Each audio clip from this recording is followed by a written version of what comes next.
84 साल के स्टैन स्वामी जो आदिवासियों के लिए अपना जीवन कुर्बान कर गए। मोहन भागवत पूरे देश के हिंदुओं को, पूरे देश के मुसलमानों का, इन तमाम लोगों का डीएनए एक कह रहे हैं। देखते हुए एसबीआई रिजर्व की एक रिपोर्ट सामने आ रही है कि अगस्त में तीसरी लहर आने की संभावनाएं हैं और ये लहर दूसरी लहर से ज़्यादा घातक होगा। जी नमस्कार, स्वागत है आपका। मैं हूं अविनाश भट्ट। आज फिर हरियाली के बीच में मैं खड़ा हूं क्योंकि हरियाली काफ़ी पसंद है मुझे। 84 साल के स्टैन स्वामी जो आदिवासियों के लिए अपना जीवन कुर्बान कर गए। उन्होंने लगातार अपना पूरा जीवन आदिवासियों के जीवन को सही करने में, सुदृढ़ करने में और लोकतांत्रिक व्यवस्था, संवैधानिक व्यवस्था को पूरे देश में आदिवासियों के बीच स्थापित करने में उनकी उम्र गुजर गई। पिछले ही दिनों उनका देहांत हो गया। उनको कुछ दिनों से एनआईए के द्वारा प्रधानमंत्री के हत्या के साजिश रचने के आरोप में यूएपीए लगाकर जेल में बंद किया हुआ था। आइए बात करते हैं यूपी की बात करते हैं तो चुनाव का मुद्दा सामने आता है और यूपी में बहुत जल्द ही चुनाव होने वाले हैं। यूपी में दो मामला अभी उफान पे है। पहला मामला है लखनऊ में जिस तरीके से नर्मदा के पास जो डैम बनाया गया था अखिलेश यादव के द्वारा, योगी सरकार उसको एक भ्रष्टाचार का जगह मानती है। उनके हिसाब से इस डैम में बहुत ज़्यादा भ्रष्टाचार हुआ है, जिसको लेकर पिछले दिनों सीबीआई की पूरे देश में कई जगहों पर रेड पड़ी है। योगी सरकार के हिसाब से इस डैम को बनाने में जितने पैसे लगने थे उसका 90% पैसा उसमें लग चुका है और जिस तरीके से काम हुआ है उसमें मात्र 60% ही काम दर्शाए गए हैं। वहीं दूसरी तरफ अखिलेश यादव का ये कहना है कि चुनाव नज़दीक आने वाले हैं तो इस तरह का मुद्दा उठता ही रहेगा और सीबीआई जैसे स्वतंत्र संस्था को सरकार अपने हिसाब से इस्तेमाल करेगी। आइए बात करते हैं योगी जी की। अगर इतना ही सुशासन यूपी में है तो क्या सिर्फ एक नर्मदा डैम की ही बातें हैं? अगर सीबीआई इंक्वायरी करनी है तो राम मंदिर के मुद्दे पे भी हो सकती थी और तमाम तरह की ढेर सारी मुद्दे यूपी में उपस्थित हैं जिन पर सीबीआई इंक्वायरी होनी चाहिए। और बीते कई दिनों से पूरे देश में जो चिल्ला चोट की राजनीति चल रही है यूपी को लेकर, राम मंदिर को लेकर, तो इस पे भी सरकार को एक बार सोचने की आवश्यकता है। यूपी का चुनाव है तो जाहिर सी बात है कि हिंदू मुस्लिम होना लाजमी है, क्योंकि हर एक वर्ष और हर एक साल जब जब यूपी में चुनाव आते हैं तब तब इस तरह का असांप्रदायिक माहौल बना दिया जाता है कि लोग आपस में बट जाते हैं। आइए बात करते हैं कि पिछले दिनों आरएसएस प्रमुख मोहन भागवत जी ने क्या कहा। पिछले दिनों एक मुस्लिम सभा में मोहन भागवत ने कहा कि हिंदुस्तान में रहने वाले जितने भी व्यक्ति हैं, चाहे वो हिंदू हो, चाहे वो मुसलमान हो, चाहे वो सिख हो, चाहे वो ईसाई हो, किसी भी कोई भी धर्म के हो, उन तमाम लोगों का डीएनए एक है। उनका मानना है कि अगर कोई हिंदू ये कहता है कि कोई मुसलमान इस देश में नहीं रह सकता तो वो असल मायनों में सच्चा हिंदू नहीं है। वहीं दूसरी तरफ बग्गा जैसे कार्यकर्ता जो हरियाणा और चंडीगढ़ जैसे जगहों पर महासभा करते हैं और वहाँ पर मुस्लिम विरोधी कई तरह की टिप्पणियाँ करते हैं और पटौदी खानदान को लेकर तमाम तरह की बातें जनता के बीच रखते हैं। किस तरह की बातें जनता के बीच रखते हैं उस पर मैं बात करता हूं। उनके हिसाब से पूरा पटौदी खानदान, चाहे सैफ अली खान हो, चाहे उनके पिता हो, उनका मानना है कि पूरा पटौदी खानदान लव जिहाद को बढ़ावा देता है। उसी तरह उन लोगों ने शर्मिला टैगोर से लेकर करीना कपूर तक शादियां की।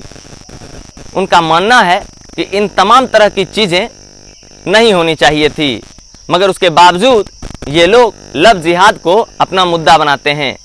तो जब एक तरफ अपने आप को एक सांस्कृतिक संस्था कहने वाली आरएसएस प्रधान मोहन भागवत ये कहते हैं कि हिंदुस्तान में रहने वाला हर एक हिंदू मुस्लिम बराबर है, वहीं दूसरी तरफ उन्हीं के पार्टी के, उन्हीं के संलग्न पार्टी के कार्यकर्ता, चाहे वो बीजेपी के हों, चाहे वो बजरंग दल के हों, चाहे वो एबीवीपी के हों, इस तमाम तरह के संगठनों के कार्यकर्ता पूरे देश में और कई जगहों पर सांप्रदायिक रूप से हिंदू मुसलमान करने की बातें करते हैं।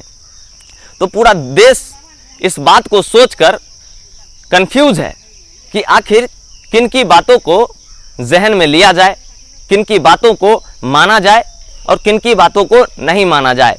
आप एक चीज़ समझिए कि ऐसा क्यों होता है कि नियति कुछ और होती है, बोलना कुछ और होता है, सामने से कुछ और होता है, पीछे से कुछ और होता है। एक कहावत आप लोगों ने जरूर सुना होगा, मुंह में राम बगल में छुरी। इसका मतलब कि जो कह रहे हैं उसके बिल्कुल विपरीत करना है। आप एक बात समझिए कि जिस तरीके से हिंदू संगठन, मैं ये नहीं कहता कि तमाम हिंदू संगठन वैसे ही हैं और सांप्रदायिक हैं या तमाम कार्यकर्ता या तमाम नेता उसी तरह से हैं, पर कुछ लोग हैं जो सामाजिक सौहार्द बिगाड़ने की कोशिश करते हैं। इसीलिए मैं इस मुद्दे पर आया, क्योंकि जिस तरीके से मोहन भागवत पूरे देश के हिंदुओं को, पूरे देश के मुसलमानों का, इन तमाम लोगों का डीएनए एक कह रहे हैं, और वहीं दूसरी तरफ उन्हीं के संलग्न पार्टी के लोग जो सांप्रदायिक रूप से ध्रुवीकरण कर रहे हैं, समाज का बांट रहे हैं लोगों को धर्म के आधार पर, ये कहां से जायज़ है। आइए बात करते हैं कि कोविड-19 को लेकर, डेल्टा प्लस को लेकर जिस तरीके से माहौल है।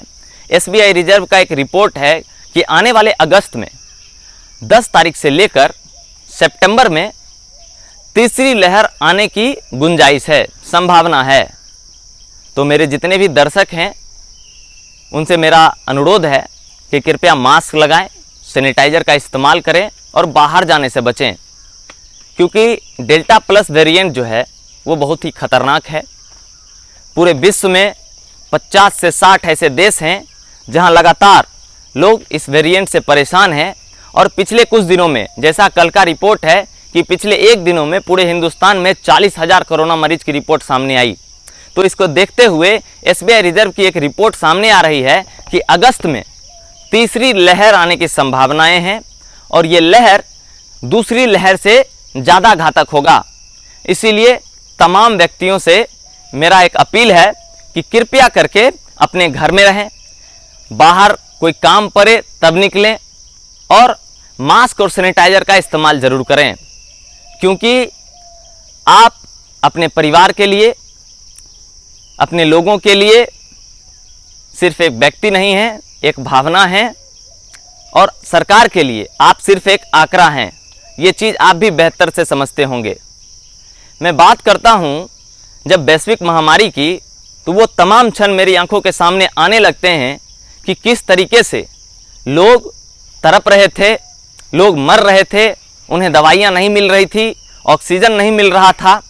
तो इन तमाम तरह की देखिए, हम मान सकते हैं कि हमारे देश की जनसंख्या बहुत है, यहाँ किसी भी चीज़ की कितनी भी उपलब्धता करा दी जाए, फिर भी कुछ न कुछ कहीं ना कहीं छूट ही जाएगा। इसीलिए मेरा तमाम लोगों से अनुरोध है कि कृपया करके अभी कुछ दिनों के लिए, जैसे अगस्त में संभावनाएं हैं तीसरी लहर की, तो कुछ दिनों के लिए आप अपने घर में ही रहें, ज़्यादा आवश्यकता पड़ने पर बाहर जाएं, और मास्क सैनिटाइजर का इस्तेमाल करें। आइए हम आज की गहन खबर के बारे में बात करते हैं। तो आज का ये खबर है कि पंजाब कांग्रेस में अमरिंदर सिंह आज सोनिया गांधी से मिलने वाले हैं, और जिस तरीके से पिछले कुछ दिनों पहले से पंजाब में राजनीतिक गहमागहमी तेज हो गई है, कांग्रेस के बीच, कांग्रेस के नेताओं के बीच, सिद्धू और अमरिंदर सिंह के बीच। तो देखिए होता है क्या। उतना ही नहीं, मैं आपको एक और चीज़ बता दूं, मोदी कैबिनेट का विस्तार होने वाला है, और लगभग कैबिनेट में 28 पद खाली हैं। तो इस 28 पदों को भरा जाएगा।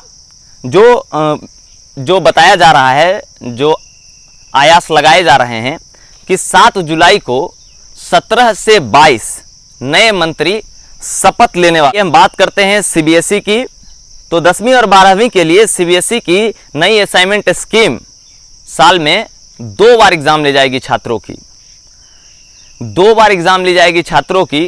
तो आप समझ सकते हैं छात्र परेशान होंगे, स्कूल नहीं गए हैं, उनकी पढ़ाई नहीं हुई है।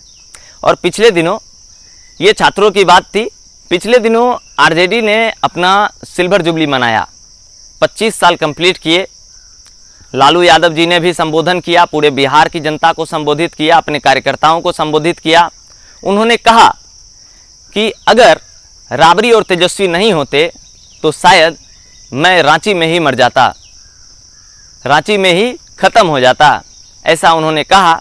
और उन्होंने ये भी कहा कि आरजेडी हमेशा से गरीबों के उत्थान की पार्टी रही है और हमेशा गरीबों की हक की बात करती आई है और आगे भी गरीबों की हक की ही बात करेगी। लगातार इन तमाम खबरों के साथ मैं बना हुआ हूँ। अगर मेरी वीडियोज़ आपको अच्छी लगती हैं तो लाइक करिए, शेयर करिए, सब्सक्राइब करिए। और अगर कोई मुद्दा आपके मन में आता है कि उस मुद्दे को लेकर भी कुछ बातें कही जाए तो उसके बारे में मुझे कमेंट करके बताइए, मैं खुद आपका रिप्लाई करूँगा। बहुत बहुत धन्यवाद। नमस्कार।